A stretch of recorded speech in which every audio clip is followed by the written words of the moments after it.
We have a question about defending ourselves. The Prabhupada said, if someone harms us, at least he was talking physically, we should not try to defend ourselves, but if someone's harming another devotee, we should defend them. And the question is, what about when we're being criticized? Should we defend ourselves?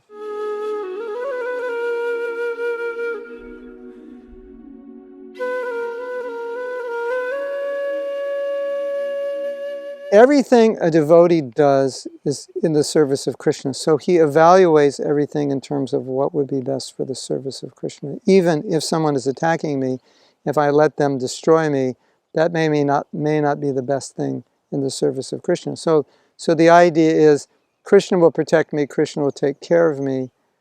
He is my maintainer, I have that faith, so I don't need to protect or defend myself. But in some situations, practically speaking, we should obviously defend ourselves, take care of ourselves, preserve ourselves, so we can live a long life in service to Krishna. I would like to apply this principle to defending oneself. Because of the broad spread use of social media, there are some individuals who like to spread rumors about other individuals. And you don't need social media, obviously. You can just spread rumors word of mouth.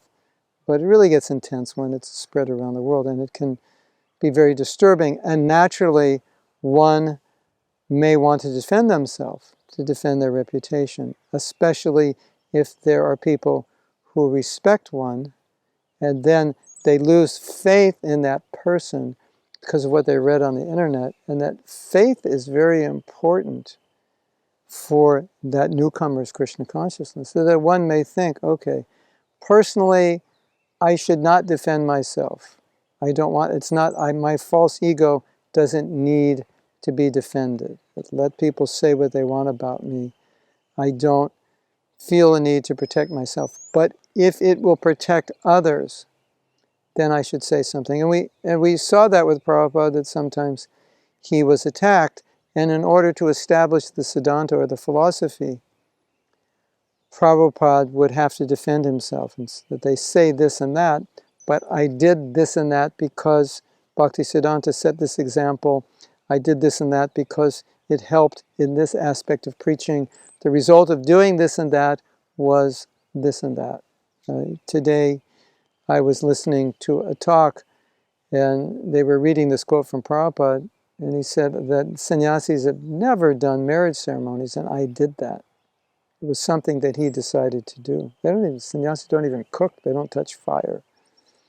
So he was explaining that, I'm criticized for doing this, but this is why. So he's defending himself, not really defending himself, he's defending the philosophy.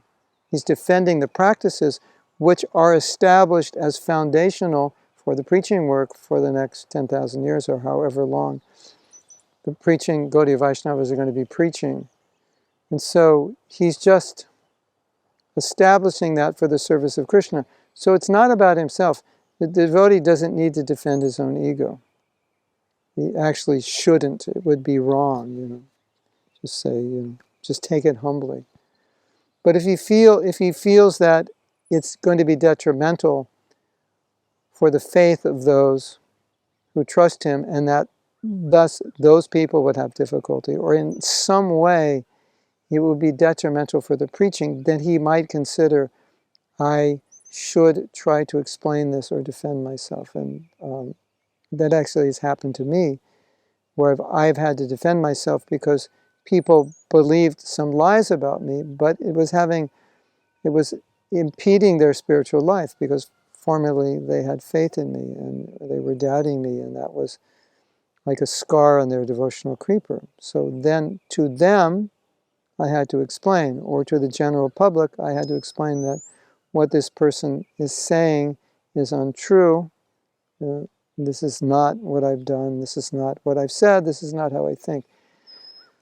So I wasn't thinking in terms of maintaining my own prestige, but keeping the records clear for the benefit of those who could be disturbed. Otherwise, it's true. Generally, we should not go there in defending ourselves. It's not it's not where a devotee's mind would go. It's not where his energy would go. It's not how he would think. So that's the idea.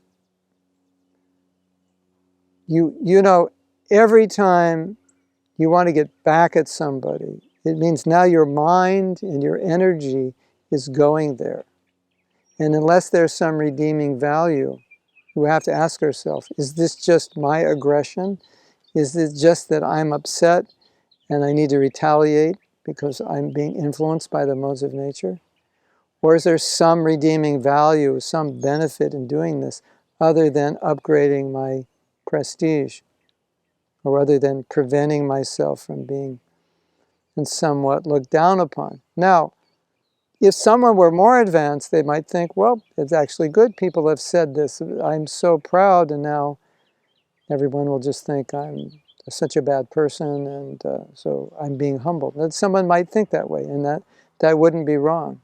A more advanced devotee would think that way. Or a more advanced devotee would think, yeah, Krishna he knows I'm proud, and he's doing this to humble me, and I deserve this, and I can see his hand in that. That would be a more generous Krishna conscious way of saying, of accepting it. But in cases where the records need to be set straight for the benefit of others or the benefit of ISKCON, because maybe it could potentially create some very negative PR publicly, and so let's say one is a leader and they're being criticized, and that could get into the hands of the media and affect not just a few devotees, but many hundreds of thousands or millions of people. Then they might think, no, this I need to defend. But on a more personal basis, the more advanced devotee would just take it as Krishna is humbling me, and feel no need to defend their false ego. Hare Krishna.